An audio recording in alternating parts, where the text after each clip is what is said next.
بسم اللہ الرحمن الرحیم. السلام علیکم ورحمۃ اللہ. میں ڈاکٹر کامران چغتائی. آج 5 فروری ہے، یوم یکجہتی کشمیر. یوم یکجہتی کشمیر کہہ دینا اور اس کو وش کر دینا، یہ تو ایک سمپل سی بات ہے. بیسیکلی بات ہے اس کو سمجھنا.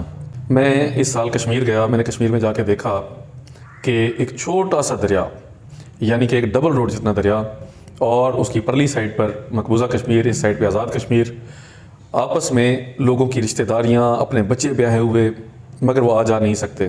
یہ چیز دیکھنا، یہ چیز کہہ دینا آسان ہے، یہ چیز فیل کرنا مشکل ہے. میں اپنے کشمیری بھائیوں سے بہت سچے دل سے میں ان سے معذرت کرتا ہوں. معذرت اس لیے کہ بیسیکلی ہم جو ہیں، ہم ایک قوم نہیں. ہم آج تک ایک دوسرے کے لیے اس طرح سے کام نہیں کر سکے جس طرح سے ہمیں کرنا چاہیے تھا. ہم آج تک ایک دوسرے کے ساتھ پرخلوص اس طرح سے نہیں ہو سکے جس طرح سے ہونا چاہیے تھا.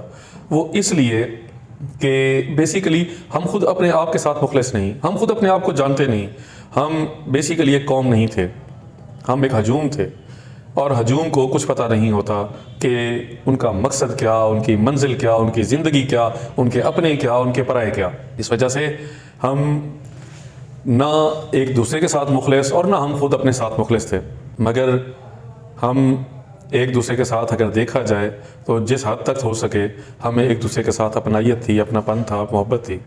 ہم ایک دوسرے کی تکلیف کو فیل کرتے ہیں، مگر جب ہمیں ایک دوسرے کے لیے کچھ کرنا پڑے تو ہم وہ نہیں کر سکے کیونکہ ہم ایک قوم نہیں تھے.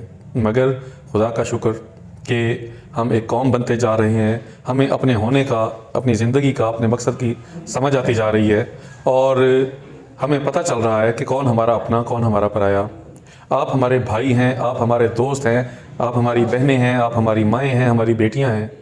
پہلی مرتبہ زندگی میں ہم نے عمران خان کی قیادت میں یہ محسوس کیا کہ قوم کیا ہوتا ہے، ایک دوسرے کی تکلیف کیا ہوتی ہے، کس طرح سے فیل کیا جاتا ہے، کس طرح سے اظہار کیا جاتا ہے، کس طرح سے اپنا درد، اپنی تکلیف بتائی جاتی ہے. کشمیر کے بھائیوں، بہنوں، بیٹیوں، وی لو یو. آپ ہمارے اپنے ہو، ہمیں آپ کی تکلیف کا احساس ہے. انشاءاللہ تعالی ہم مل کے اپنی منزل تک پہنچیں گے. ہم انشاءاللہ تعالی ایک آزاد وطن حاصل کریں گے، آپ کے لیے، اپنے لیے، سب کے لیے. اللہ تعالیٰ آپ کو اپنی امان میں رکھے. اللہ تعالیٰ آپ کو ہمیشہ خوش رکھے. یوم یکجہتی کشمیر زندہ باد. پاکستان پائندہ باد. What sort of a mindset would lay siege to 8 million people with 900,000 troops? Women, children, sick people, locked in as animals. Of what I know of England, if 8 million animals were locked in, the RSPCA would have made a lot of noise about it. These are human beings. What is going to happen when the curfew is lifted will be a bloodbath. The people will come out. There are 900,000 troops there. These 900,000 troops, what are they going to do when they come out? There'll be a bloodbath. Mr. President, has anyone thought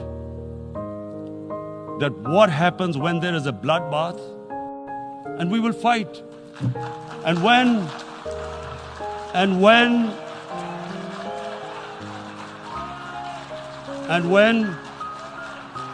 when a nuclear armed country fights to the end, it will have consequences far beyond the borders. It will have consequences for the world, which is why I repeat I'm here. Because I'm warning you, it's not a threat. It's a fair worry that where are we headed? And I've come here to tell the UN, you've got to, this is a test for the United Nations. You are the one who guaranteed the people of Kashmir the right of self-determination. This is the time to take action. And number one action must be that India must lift this inhuman curfew, which has lasted for 55 days. The world community must give the people of Kashmir the right of self-determination. Thank you.